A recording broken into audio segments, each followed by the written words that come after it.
Assalamualaikum warahmatullahi taala wabarakatuh. Waalaikumsalam warahmatullahi taala wabarakatuh. Bagaimana kabarnya anak-anak? Alhamdulillah. Alhamdulillah baik. Alhamdulillah ya, kita bisa bertemu lagi dalam kegiatan pembelajaran biologi, di mana dalam kesempatan kali ini kita akan mempelajari berkaitan dengan mikroorganisme. Namun sebelum kita belajar, mari kita berdoa dulu sebelum memulai agar ilmu yang kita dapatkan semakin berkah. Silakan untuk berdoa dipimpin oleh KM. Duduk siap gerak sebelum belajar berdoa mulai.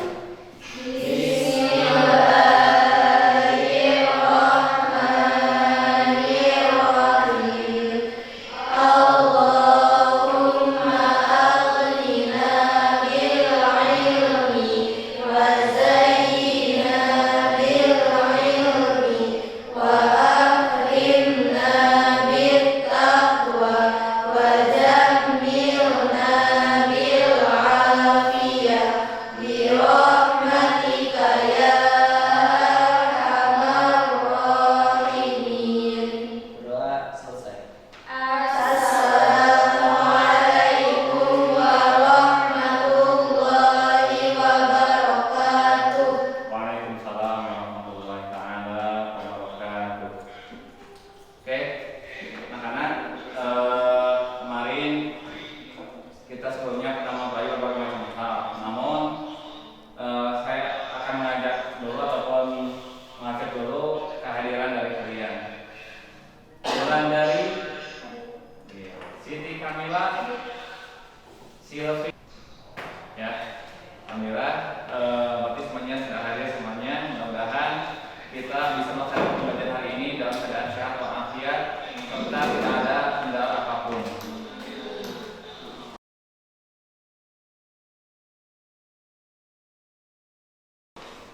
Oke, sebelum masuk, Bapak ingin sedikit mengulas berkaitan dengan materi yang sudah kita pelajari sebelumnya, ya.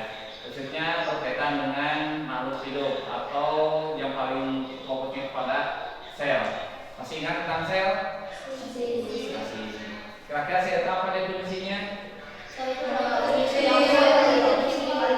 Unit terkecil dari makhluk hidup. Kenapa disebut unit terkecil makhluk hidup? Ya. Karena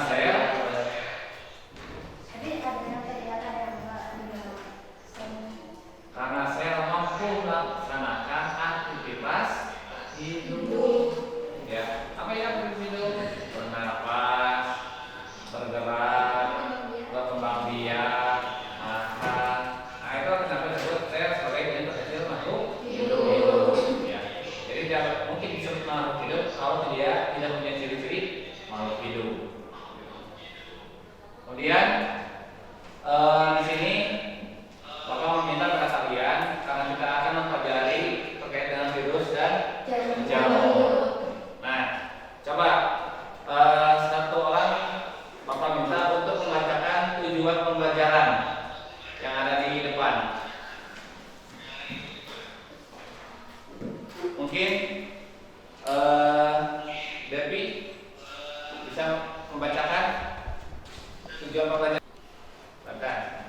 Setelah peserta didik melakukan pembelajaran, maka peserta didik diharapkan mampu memahami paling sedikit tiga ciri-ciri virus dan jamur, menggambarkan dua macam reproduksi pada virus dan jamur, membandingkan tiga peranan virus dan jamur. Oke, jadi dalam pembelajaran hari ini kita akan fokus pada tiga tujuan pembelajaran. Jadi setelah kalian belajar pada hari ini, Bapak harapkan kalian yang pertama itu mampu memahami paling sedikit tiga ciri virus dan jamur. Yang keduanya menggambarkan dua macam reproduksi pada virus dan jamur. Kenapa harus digambarkan? Ya, awalnya namanya belajar biologi hanya berimajinasi, itu bukan biologi namanya ya, tapi melamun. Tapi ketika kalian belajar biologi pasti harus sifatnya konkret, harus bisa dilihat, makanya harus digambarkan. Kemudian yang ketiga berkaitan dengan membandingkan peranan. Mungkin kalian nanti merasakan peranan virus itu apakah lebih banyak menguntungkan atau merugikan bagi manusia, ya. Oke, sini Bapak punya sedikit video, mudah-mudahan menjadi motivasi bagi kalian, ya. Kelihatan?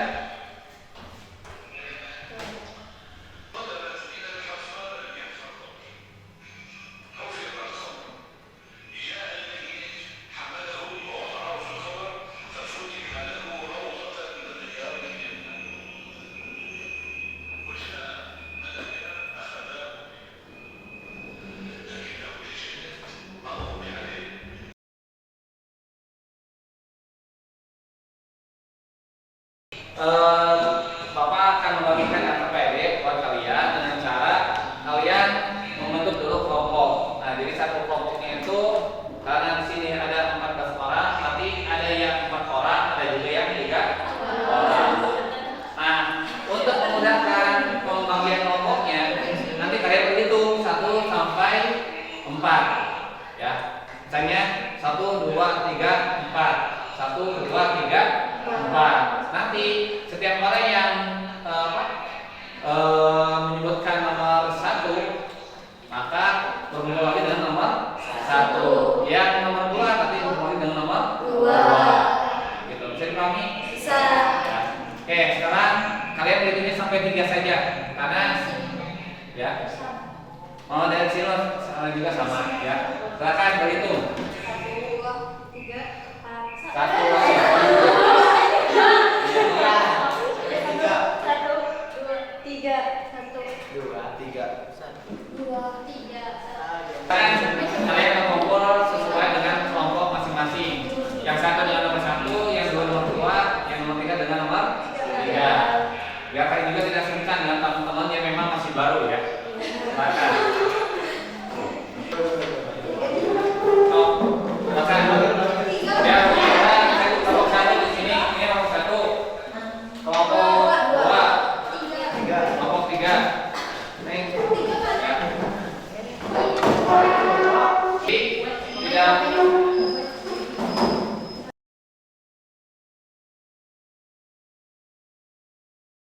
Ciri-cirinya itu disimpannya di bukan sini. Ya, jadi kalian cukup menggambarkan di sini. Nah, kasih keterangan misalnya dengan huruf atau angka, misalnya angka 1, 2 sampai berapa, itu cuma ciri yang ada. Nah, yang jangan juga sama nanti kita dituliskan atau menggambarkan. Untuk yang nomor 1 sampai nomor 7 misalnya ada 7 ciri. Tapi tuliskan di sini nomor 1 apa, fungsinya apa, nomor 2 apa, fungsinya apa. Ya. Jadi pahami? Ya. Jadi gini, kalau misalnya kalian masih bingung, gambarkan, nanti kasih keterangan misalnya ini apa kan, kasih nomor 1. Ini yang tengahnya itu apa, nomor 2-nya. Ya. Nah, setelah itu kasih keterangan ya. Nomor 1, 2, 3. Biar di gambar seperti apa dong. Nah, nanti kan mudah. Maksud dari anak itu apa, gitu. Fungsinya apa. Nomor 2, namanya apa, fungsinya apa. Gitu. Jamur cantik. Ya. Bisa dipahami? Jamur.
Yang ketiga ada RNA sebagai tempat terdapatnya materi genetik. Yang keempat ada neuraminidase, yaitu berfungsi untuk melepaskan virus yang baru terbentuk sehingga virus baru ini bisa menyebar dan menginfeksi sel yang lain.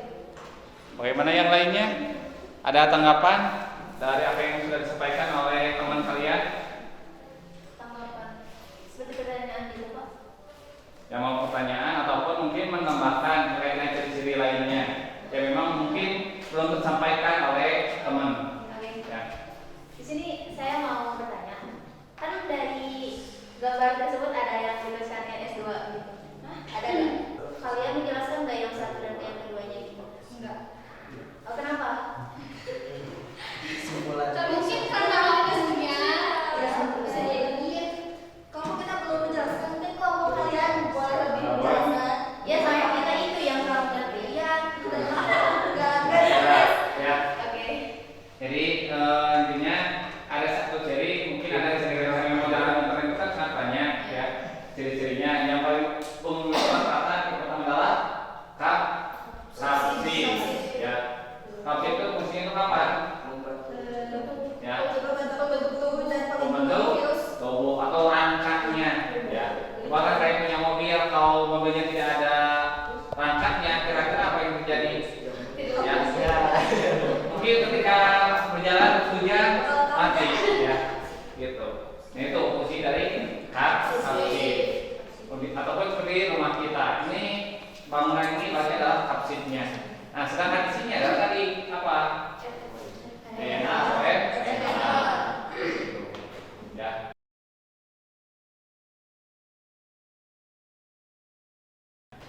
Oke, kemudian selanjutnya berkaitan dengan peranan, ya. Peranan dari virus dan jamur. Coba dari kelompok 1. Peranan dari virusnya. Ya. Kalau pada virus biasanya antibakterial atau untuk menghancurkan bakteri-bakteri yang mengganggu atau untuk traupigen gitu, atau dapat dimanfaatkan dalam teknologi genetika dan juga bisa membantu reproduksi antioksidan. Nah, di sini mungkin kalian bisa menyampaikan sedikit kesan-kesan selama kalian belajar. Kira-kira siapa yang mau mewakili terkait dengan kesan selama kita belajar? Apa yang kalian dapatkan hari ini? kesan yang didapatkan selama proses pembelajaran ini lebih efisien. Karena kan kita dibantu oleh handphone. Kita bisa banyak mencari referensi dari internet. Oke, berarti kalian merasakan lebih mudah belajar karena menggunakan internet. Oke, intinya kalau kalian menggunakan internet digunakan untuk belajar akan lebih mudah. Oke.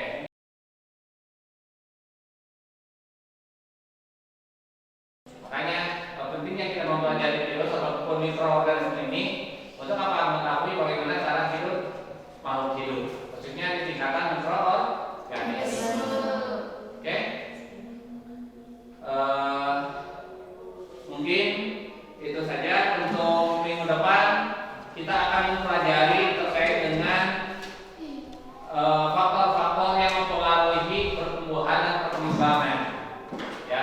Jadi kalian nanti silakan cari referensi kira-kira faktor apa saja yang mempengaruhi pertumbuhan dan perkembangan. Ibarat kalian, apakah kita masih hidup seperti ini? Tidak. Kita berasal dari sel yang sangat kecil. Ya. Tapi kenapa kita menjadi manusia yang lebih besar? Bahkan jangan tubuh kita satu helai rambut saja kita terdiri dari miliaran molekul membentuk rambut. Ya, itu saja. Karena waktunya sudah habis. Mari kita tutup